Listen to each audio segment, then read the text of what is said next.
نحمده ونصلي على رسول الكريم أما بعد فأعوذ بالله من الشيطان الرجيم بسم الله الرحمن الرحيم جمیل بھائی قال کچھ الله تعالى فکر في محفوظ قرآن آئے ہیں الكريم ذرا وأقيموا الصلاة وآتوا الزكاة واركعوا مع الراكعين صدق الله مولانا العظيم إن الله وملائكته يصلون على النبي يا أيها الذين آمنوا صلوا عليه وسلموا تسليما اللهم صل على سيدنا ومولانا محمد وعلى آل سيدنا ومولانا محمد وبارك وسلم عليه. آج اس گناہگار بندے نے آپ کے سامنے اللہ تعالیٰ کے پاک کلام میں سے ایک آیت مرکہ پڑھنے کا شرف حاصل کیا. رب تعالیٰ سے دعا ہے کہ اس کا صحیح مفہوم بیان کرنے کی توفیق عطا فرمائے, ہم سب کو سننے کی, اس کے اوپر عمل کرنے کی توفیق عطا فرمائے. اللہ تعالیٰ کا لاکھ لاکھ شکر ہے کہ رب کریم نے ہم کو اپنے ذکر کے لیے بٹھایا, اپنے ذکر کے لیے حاضر کیا. جان لیں کہ اللہ کے ذکر کی محفل میں آنا کتنا بابرکت ہے, کتنا محترم ہے. حدیث پاک کا مفہوم ہے کہ جب لوگ اللہ کے ذکر کے لیے بیٹھیں اور ان کا مقصد صرف اللہ کا ذکر ہو, ان کے اٹھنے سے پہلے پہلے ان کی بخشش کر دی جاتی ہے. اس سے بڑا نصیب کیا ہے کسی بندے کا کہ وہ بندہ کسی جگہ حاضر ہو اور اس کو بخشش مل جائے. یہ کوئی چھوٹی بات نہیں. یاد رکھیے گا کہ اللہ تعالیٰ کی رحمت بہت بڑی ہے, اللہ تعالیٰ کی مروت بہت بڑی ہے. رب تعالیٰ نہیں چاہتے کہ جو بندہ اس کے در پہ آئے اور وہ خالی لوٹ کے چلا جائے. اللہ کے کرم سے یہ بات بعید ہے کہ اللہ تعالیٰ کسی کو اپنی محفل میں بلائے اور خالی لوٹا دے, یہ ہو نہیں سکتا. اس لیے میرے بہن میرے بھائی, وہ لوگ جنہوں نے ٹائم نکالا اس کے لیے حاضر ہوئے, آ کے بیٹھے اس بات کو سننے کے لیے, جان لیں کہ اس کا اجر بہت بڑا ہے اور اس کا اجر جنت ہے. حدیث پاک کے مفہوم میں آپ سے ارشاد فرمایا, کسی بندے نے پوچھا اللہ کے رسول یہ جو ذکر کی محافل ہوتی ہیں اس کا اجر کیا ہے, اس کا صلہ کیا ہے؟ تو نبی صلی اللہ علیہ وسلم نے فرمایا کہ اس کا صلہ جنت ہے. تو نصیب والے وہ لوگ ہیں کہ جو اللہ کے ذکر کے لیے اکٹھے ہوں, اللہ کے ذکر کو سنیں. آج اس میں جو آپ کے سامنے آیت پڑھی تھی اس کا ترجمہ کچھ یوں ہے کہ نماز قائم کرو اور زکوٰۃ دو اور رکوع کرنے والوں کے ساتھ رکوع کرو. اس آیت کے اندر دو حکم ہیں, بلکہ تین حکم ہیں. ایک حکم یہ ہے کہ نماز کو قائم کرو, دوسرا حکم یہ ہے کہ زکوٰۃ دو, اللہ کے نام کی زکوٰۃ دو, اور تیسرا حکم یہ ہے کہ نماز کو باجماعت رکوع کرنے والوں کے ساتھ رکوع کے ساتھ پڑھو, یعنی گویا جماعت کو بھی قائم کرو. تو آج ہم بات کریں گے نماز کے بارے میں. نماز کیا ہے, نماز کی اہمیت کیا ہے, اور آج ہماری زندگیوں سے نماز کیوں غائب ہو چکی, اور جو بے نمازی لوگ ہیں وہ کتنا بڑا عذاب کا شکار ہوں گے اگر ان کو پتہ چل جائے تو وہ نماز کو ترک نہ کرے. عربی میں لفظ جو ہم نماز, اردو میں نماز کہتے ہیں, عربی میں لفظ نماز کو صلاۃ کہتے ہیں. وَأَقِیمُوا الصَّلَاۃَ, صلاۃ کو قائم کرو. صلاۃ کا جو لفظ ہے یہ صلہ سے بنا ہے. صلہ کا مطلب ہے جوڑنا, تعلق کو قائم کرنا. گویا نماز بندے کو اللہ سے جوڑتی ہے, اللہ سے تعلق کا نام ہے. جب تک بندہ نماز پڑھتا ہے اس کا اللہ سے تعلق رہتا ہے, اور جیسے ہی وہ نماز چھوڑتا ہے رب سے اس کا تعلق کٹ جاتا ہے. آپ جانتے ہیں کہ جب تک درخت کا تعلق جڑ سے رہے وہ درخت ہرا رہتا ہے. اگر درخت کا تعلق جڑ سے کٹ جائے تو وہ درخت سوکھ جاتا ہے. یہی حال ایمان کا ہے کہ جب تک مومن کا تعلق رب سے جڑا رہتا ہے تو مومن ہرا بھرا رہتا ہے. اور مومن کی ہریالی یہ ہے کہ مومن نیکیاں کرتا ہو, بے شمار نیکیاں کرے, گناہوں سے بچتا ہو, اپنا رب کا ذکر کرتا ہو, یہ مومن کی ہریالی ہے. اور مومن کا سوکھ جانا یہ ہے کہ مومن اللہ کا ذکر بھول جائے, نماز بھول جائے, ذکر چھوڑ دے, نیکی کرنا چھوڑ دے, نفس و شیطان کا چیلا بن کے زندگی کو برباد کر دے. یہ مومن کا سوکھ جانا ہے, مومن کا برباد ہو جانا ہے. نماز کی اہمیت کا اندازہ کریں کہ اللہ تعالیٰ نے کیا کیا کہ بتدریج احکام نازل فرمائے. رمضان کے روزے کا حکم نازل ہوا, زکوٰۃ کا حکم نازل ہوا, باقی احکام بتدریجاً نازل ہوتے رہے کہ میرے بندو اب یہ کرو, اب یہ کرو, اب یہ کرو. لیکن اللہ تعالیٰ نے نماز کا جو احکام فرض کیا ہے وہ نبی صلی اللہ علیہ وسلم کو معراج پہ بلا کے نماز عطا کی. اندازہ کریں، گویا اللہ تعالیٰ نے اپنے محبوب کو جب اپنے پاس بلایا اور آپ صلی اللہ علیہ وسلم کو معراج پہ لے کے گئے. آپ کو پتا ہے کہ جب بادشاہ لوگ بلاتے ہیں تو اس پہ اس کو بعد تحفہ دیتے ہیں. بادشاہ لوگ جب کسی کو دعوت پہ بلائیں تو پھر کیا کرتے ہیں، چونکہ بادشاہ ہیں وہ اپنے معیار کے مطابق کیا کرتا ہے، بادشاہ کے تحفہ دیتا ہے. اندازہ کریں کہ اللہ تعالیٰ نے نبی صلی اللہ علیہ وسلم کو تحفہ دیا. کس چیز کا تحفہ دیا؟ نماز کا تحفہ دیا. اتنی عظیم چیز، اتنی عظیم چیز. آپ دیکھیے گا کہ اللہ تعالیٰ نے انبیاء کو معجزات عطا فرمائے. موسیٰ علیہ السلام کو اپنا کلام سے مشرف فرمایا. عیسیٰ علیہ السلام مردوں کو زندہ کرتے تھے. انبیاء کو معجزات ملے اور معجزہ بڑی عجب چیز ہے، اللہ کا فضل اور عجیب چیز ہے. لیکن اللہ تعالیٰ نے نبی صلی اللہ علیہ وسلم کو عجیب تر معجزہ عطا فرمایا، عجیب تر، جو پہلے کسی کو نہیں ملا، کسی بندے کسی شخص کے نصیب میں نہیں ہوا. وہ معجزہ کیا ہے؟ اللہ تعالیٰ نے نبی صلی اللہ علیہ وسلم کو معراج کروائی اور اپنے ساتھ ملاقات کا شرف بخشا. سبحان اللہ و بحمدہ، سبحان اللہ العظیم. اللہ نے موسیٰ علیہ السلام سے فقط کلام کیا اور موسیٰ علیہ السلام نے فرمایا رب کریم میں تمہیں دیکھنا چاہتا ہوں. میرے رب نے فرمایا موسیٰ لن ترانی، تم مجھے نہیں دیکھ سکتے. اتنے بڑے نبی موسیٰ علیہ السلام، جلیل القدر نبی، اللہ نے کلام کا شرف عطا فرمایا لیکن دیدار کا شرف نہیں ملا. اور موسیٰ علیہ السلام کو بلایا کہ موسیٰ آؤ طور کے پاس آ کے مجھ سے کلام کرو. ان کو بلایا اور موسیٰ علیہ السلام طور پہ کلام کرنے کے لیے چل کے گئے. اور جب اپنے محبوب ہمارے پیارے آقا علیہ الصلوۃ والسلام کو جب معراج کروائی تو خود سواری بجوا کے اپنے پاس بلایا اور نہ صرف کلام کیا بلکہ دیدار کا شرف بھی عطا فرمایا. اس موقع پہ جب اللہ تعالیٰ نے فرمایا میرے محبوب آج کیا تحفہ لے کے آئے ہو، اتنے دور آپ میرے پاس آئے ہو، تم کیا لے کے آئے ہو؟ نبی صلی اللہ علیہ وسلم نے فرمایا رب کریم میں وہ کچھ لایا ہوں جو تیرے پاس نہیں ہے. کہا کہ میں عاجزی کا تحفہ لایا ہوں، میں بندگی کا تحفہ لایا ہوں، میں تیرا بندہ بن کے آیا ہوں. اللہ تعالیٰ جبار ہے، رب کریم قہار ہے، لیکن رب عاجز نہیں ہے. یہ عاجزی بندے کے لیے.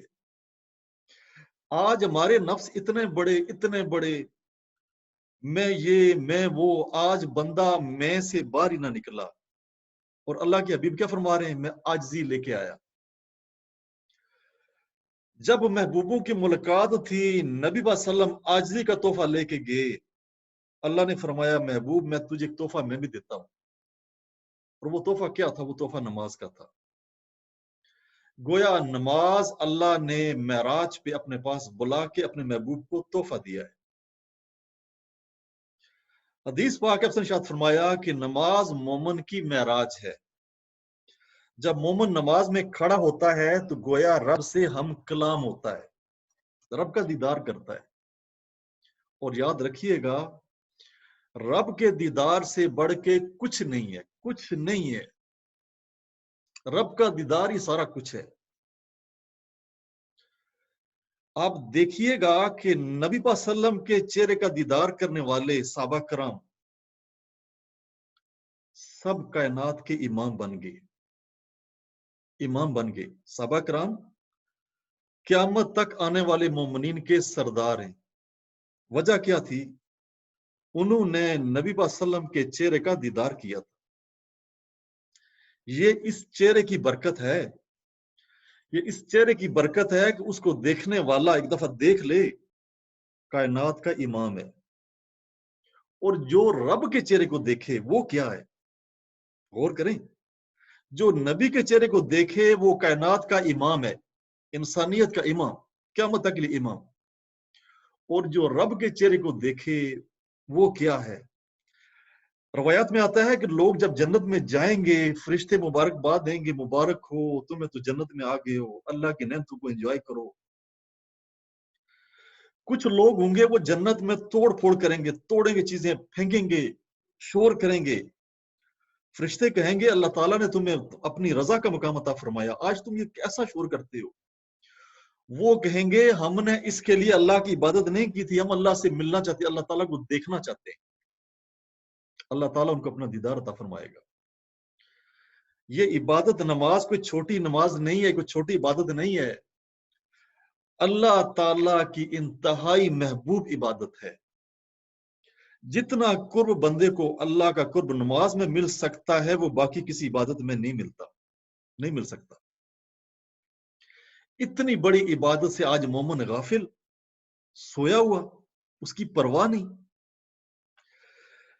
یاد رکھیے حدیث پاک کا مفہوم افسر ارشاد فرمایا کہ اس دین اسلام کی بنیاد 5 چیزوں کے اوپر کھڑی ہے۔ بنیاد جس کے اوپر یہ دین کھڑا ہے، جس کو ارکان اسلام بھی کہتے ہیں، ارکان رکن اسلام کی جو رکن ہے، جن کے اوپر بنیادیں، جن کے اوپر دین کھڑا ہے، کلمہ شہادت، نماز، زکوٰۃ، حج اور روزہ۔ گویا نماز آپ کے دین کی رکن ہے، آپ کے دین کا تھم ہے۔ اگر آپ نے دین کی بنیاد ہی گرا دی، باقی بچا کیا آپ کے پاس؟ کیا بچا آپ کے پاس؟ خدا کی قسم آج مسجدیں خالی پڑی ہیں، مسجدیں خالی ہیں۔ اگر خیر کے وقت کے لوگ واپس آ جائیں اور آج دیکھ لیں کہ مسلمانوں کا حال کیا ہے، اس زمانے میں بندہ سوچ نہیں سکتا تھا کہ مسلمان بے نمازی بھی ہو سکتا ہے، یہ بات تصور میں نہیں تھی کہ مسلمان ہو اور بے نمازی ہو، ممکن نہیں۔ حدیث پاک ہے اگر کسی بندے کی عصر کی ایک نماز فوت ہو جائے، ایک نماز فوت ہو جائے، گویا اس کا اہل و حیال، مال، سارا کچھ برباد ہو گیا، صرف ایک نماز کا۔ اور جن کی سالہ سال کی نمازیں ٹوٹ گئی، بکھر گئی، اس کا کیا بنے گا؟ اس بندے کا اس کے پاس کیا ہے؟ آپ سے ارشاد فرمایا کہ بے شک اللہ تعالیٰ نے 5 وقت کی نماز فرض کی ہے۔ کچھ لوگ ہیں میرے بہن بھائی، کبھی 3 نمازیں پڑھ لی، کبھی 2 پڑھ لی، کبھی 4 پڑھ لی، ترتیب ہی کوئی نہیں، جب موڈ ہوا پڑھ لی، جب موڈ ہوا چھوڑ دیا۔ یہ دین موڈ سے نہیں چلتا، یہ دین حکم کا نام ہے، حکم کے ماننے کا نام ہے۔ روز قیامت جو سب سے پہلے سوال ہونا ہے، سب سے پہلا سوال ہونا ہے، وہ نماز کا ہے۔ اگر نماز صحیح نکلی، اگر نماز میں بندہ کامیاب ہو گیا، باقی مناظر بھی آسان۔ اور اگر نماز میں کمی کوتاہی نکلی، اگر نماز کا حق ضائع کیا، اگر نماز میں بندہ فیل ہو گیا، تو آگے اس نے منظروں میں کامیابی کیسے حاصل ہونی ہے یہ بندہ خود سوچ لے۔ میں نے عرض کیا تھا کہ نماز وہ عمل ہے جو اللہ تعالیٰ کو انتہائی محبوب ہے، انتہائی محبوب ہے۔ اللہ تعالیٰ نے ہم مسلمانوں پہ نماز 5 ٹائم فرض کی ہے، یہ نہیں کبھی 3 پڑھ لی، کبھی 4 پڑھ لی۔ میرے مرشد میں فرماتے ہوئے میں نے سنا کہ جس نے 5 نمازیں 4 پڑھ لی، ایک چھوڑ دی، وہ بھی بے نمازی، 4 پڑھ کے بے نمازی۔ جس نے 3 پڑھی، 2 چھوڑ دی، وہ بھی بے نمازی۔ جب 3 پڑھ کے بے نمازی رہنا تو 5 پوری کیوں نہ پڑھے؟ نماز چھوڑنا کوئی آسان بات ہے؟ حدیث پاک کا مفہوم افسر ارشاد فرمایا کہ جس نے جان بوجھ کے نماز چھوڑی، اللہ اس کے رسول کے ذمہ سے نکل گیا۔ جس بندے کا اللہ اس کا رسول ذمہ چھوڑ دے، تو جا، تو ہمارا ہے نہیں، تیرا ہمارے ساتھ کوئی تعلق نہیں، تیرا ہمارے ساتھ کوئی تعلق نہیں۔ جس بندے سے اللہ کے رسول منہ موڑ لیں اور کہہ دیں کہ تو جا، تیرا میرے ساتھ کوئی تعلق نہیں، اس کے پاس بچا کیا؟ مجھے بتا دیں کیا بچا اس کے پاس؟ کوئی خیر بچی اس کے پاس؟ جس سے اللہ اس کا رسول کہہ دے تو ہمارا ہے ہی نہیں، اس کے پاس بچا کیا پھر؟ جان لیں جو بے نمازی ہے، جو نماز نہیں پڑھتا، حدیث پاک ہے وہ اللہ اور اس کے رسول صلی اللہ علیہ وسلم کے ذمہ سے نکل گیا، اس کے پاس کچھ نہیں بچا۔ حضرت عبداللہ بن مسعود رضی اللہ عنہ سے روایت ہے، آپ نے فرمایا کہ ایک دفعہ ہم نے آپ صلی اللہ علیہ وسلم سے عرض کیا، اللہ کے رسول صلی اللہ علیہ وسلم، اللہ تعالیٰ کو کون سا عمل بہت محبوب ہے تاکہ ہم وہ عمل کریں، اپنے رب کو راضی کریں؟ پھر سن لیں، صحابہ کرام نے عرض کیا اللہ کے محبوب صلی اللہ علیہ وآلہ وسلم آپ عرض کیجئے کہ اللہ تعالیٰ کو کون سا عمل بہت پسند ہے، محبوب ہے؟ آپ سے نے ارشاد فرمایا کہ 5 وقت نماز پابندی سے ادا کرنا، وقت کے اندر ادا کرنا۔ ہمارے کچھ بھائی ہیں وہ کیا کرتے ہیں، نماز کو بے جا لیٹ کرتے ہیں، بے جا لیٹ کرنا۔ زور کا ٹائم پہ نماز تھا، جماعت چھوڑ دی، لیٹ ہو رہا ہے، لیٹ ہو رہا ہے، عصر کا ٹائم پہنچ گیا، جلدی جلدی نماز پڑھی۔ خواہ مخواہ وقت کو ضائع کرنا۔ یاد رکھ لیں کہ نماز کو وقت میں ہی پڑھنا چاہیے، وقت کے اندر نماز پڑھنی چاہیے، بے جا لیٹ نہیں کرنا چاہیے۔ اس لیے حدیث پاک میں کہا گیا وہ لوگ جو نماز کا ٹائم ضائع کرتے کرتے کرتے آخر وقت میں جا کے جلدی جلدی نماز پڑھ لیتے ہیں، فرمایا گیا کہ یہ منافق کی نماز ہے، گویا یہ نفاق کی نشانی ہے۔ نماز کو وقت پہ پڑھنا ہے۔ پھر آپ صلی اللہ علیہ وسلم نے ارشاد فرمایا کہ 5 نمازیں ایک جمعے سے دوسرے جمعے تک بیچ میں جتنے گناہ ہوتے ہیں بندے کے سارے گناہ معاف ہو جاتے ہیں۔ گویا نماز کیا ہوا، نماز ایک پاکی کا پروسیس ہے۔ آپ نے دیکھا ہوگا ہم لوگ کیا کرتے ہیں، کپڑا تھوڑا سا میلا فوراً چینج کر دیتے ہیں، نیا صاف کپڑا پہنتے ہیں، میلا کپڑا نہیں پہنتے۔ ہم نے دیکھا مزدور لوگ مزدوری کر کے آئے، کپڑے میلے، پسینے کی بو آ رہی ہے، کپڑے میلے۔ یہ جو ہے نا متکبر لوگ، یقین مانے ان مزدوروں سے سلام نہیں کرتے، ان سے بو آتی ہے۔ ہماری مشینیں، واشنگ مشینیں ہمارا روز چلتی ہیں، کپڑے دھوتی ہیں، ہم میلا کپڑا نہیں پہنتے، ہم میلا کپڑا نہیں پہنتے۔ اگر محفل میں کسی میں جانا پڑے ہم کیا کرتے ہیں، بہترین صاف جوڑا نکال کے اچھا جوڑا پہن کے جاتے ہیں۔ کیوں بھائی، کس لیے سارا تکلف ہوتا ہے؟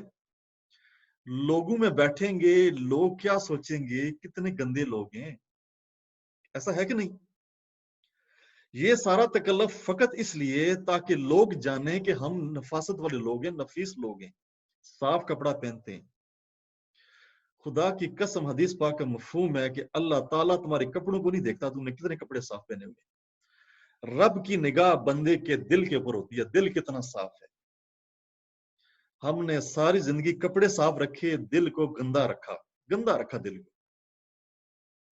لوگوں کے سامنے بڑے محترم ایسی نپی تلی گفتگو کریں گے، بڑا ٹھہر ٹھہر کے بات کریں گے، کپڑا ہے کہ بس اتنا اچھا کہ ڈھونڈنے نہ ملے، اور باطن کا یہ حال ہے کہ دنیا جان کی گندگیاں باطن میں بیٹھی ہوئی۔ کبھی سوچا ہی نہیں کہ میرے باطن پہ میرے رب کی نظر ہے، میں رب کے پاس کس منہ کے پاس بیٹھوں گا۔ کبھی آپ نے غور کیا ہماری نمازوں میں دل نہیں لگتا نمازوں میں۔ ہم لوگ نماز میں کھڑے ہوتے ہیں نا، دل کرتا ہے جلدی جلدی بھاگے، ختم کرے نماز، بندہ جان چھوڑائے۔ کبھی سوچا ایسا کیوں ہے؟ اس لیے ہے نماز میں بندہ اپنے رب کے حضور پہنچتا ہے۔ اگر گندا باطن لے کے رب کے پاس جائے گا تو رب منہ پھیر لے گا۔ جب رب بندے سے منہ پھیرے گا تو بندہ سوچے گا میں بھاگوں یہاں سے، واپس بھاگوں، اور جلدی جلدی نماز ختم کر کے بھاگے گا بندہ۔ جان لیں کہ نماز میں دل نہ لگنا گندے باطن کی نشانی ہے۔ گویا گندا باطن لے کے بندہ رب کی صحبت میں نہیں بیٹھ سکتا، گندا بندہ اللہ کی صحبت میں بیٹھ نہیں سکتا۔ اللہ پاک ہے، پاک لوگوں کو پسند کرتا ہے۔ ساری زندگی کپڑے دھوئے، کبھی باطن کو بھی دھونے کا سوچا؟ کبھی باطن بھی دھلتا ہے بندے کا؟ ہاں، باطن دھلتا ہے۔ کیسے دھلتا ہے؟ اللہ کا ذکر کرنے سے دھلتا ہے، اللہ کی نماز پڑھنے سے باطن دھلتا ہے، باطن صاف ہوتا ہے۔ حدیث پاک ہے، آپ صلی اللہ علیہ وسلم سے صحابہ کرام نے آپ صلی اللہ علیہ وسلم نے فرمایا صحابہ کرام سے، میرے صحابیوں بتاؤ، اگر کسی بندے کے گھر کے سامنے نہر بہتی ہو اور بندہ 5 ٹائم غسل کرے، کیا اس کے جسم پہ کوئی میل بچے گی؟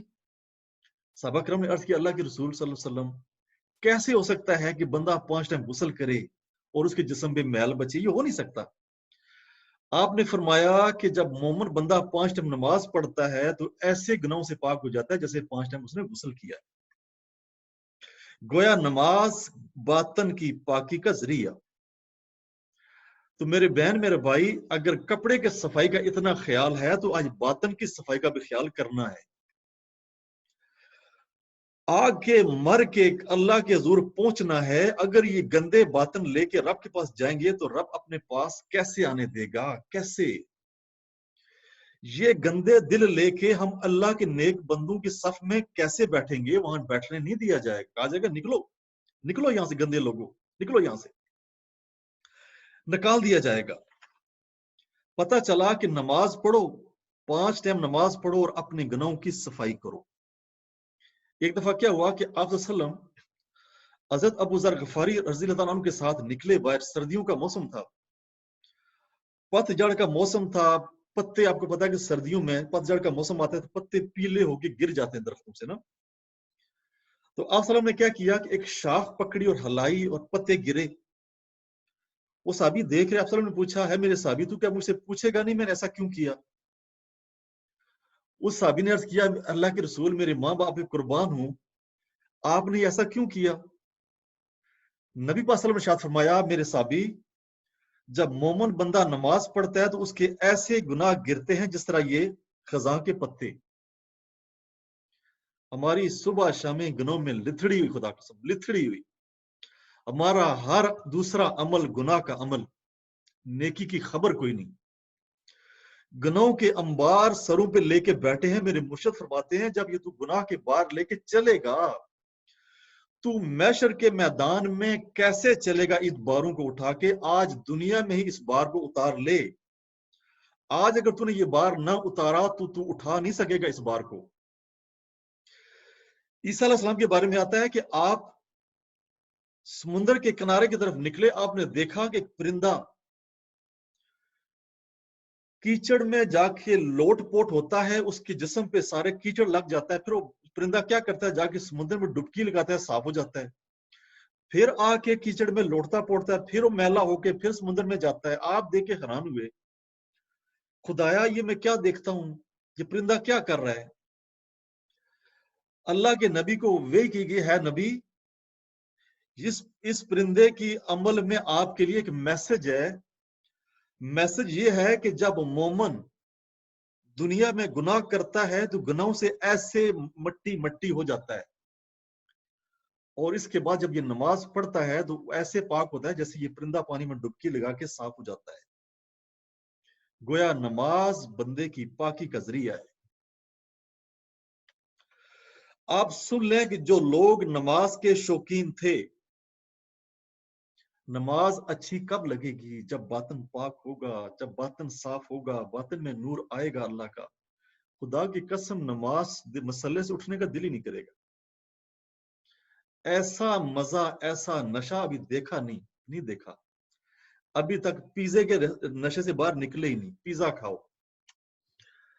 ابھی تک جوسوں کے نشے سے باہر ہی نہیں نکلے، جوس پیو پیزے کھاؤ، منع نہیں، کھاؤ، لیکن دنیا کے مزوں سے کب تک جان چھوٹے گی؟ کب چھوٹے گی جان دنیا کے مزوں سے؟ کیا کبھی اللہ اس کے رسول کے ذکر سے بھی کبھی لطف اٹھائیں گے؟ کبھی جان لو کہ جب بندہ اللہ کے ذکر میں، اللہ کی نماز میں لگتا ہے، دل صاف ہوتا ہے، خدا کی قسم اللہ کا ذکر اتنا حلاوت دیتا ہے، ایسا مزہ دیتا ہے کہ جس کے سامنے دنیا کے مزے ہیچ ہیں، ہیچ۔ امام حسین رضی اللہ کے بارے میں آتا ہے کہ جب عراق میں جنگ لگی ہوئی تھی، کربلا میں جب جنگ لگی ہوئی تھی، آپ کے بچے بھتیجے شہید ہو رہے تھے، نماز کا وقت ہوا، اللہ کا بندہ نماز میں کھڑا ہو گیا، دشمن تلواریں لے کے سر پہ کھڑا، نماز کا ٹائم، آپ نے کیا کیا کہ نماز میں کھڑے ہو گئے، سجدہ کیا تو سجدے میں انہوں نے تلوار مار کے شہید کر دیا۔ وہ تو تلواریں کھا کے دشمنوں کی لڑائیوں میں بھی نماز نہ چھوڑیں۔ آج کا مومن 10 سال بے نمازی پھر رہا ہے۔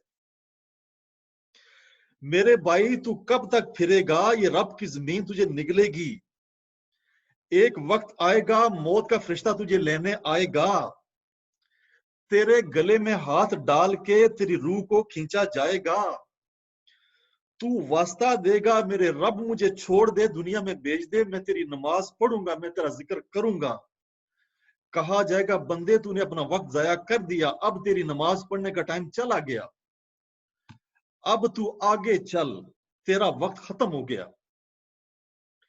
بے نمازی ہونا کتنا بڑا جرم ہے کتنی بڑی زیادتی ہے سن لیں اتنا بڑا جرم ہے اتنا بڑا جرم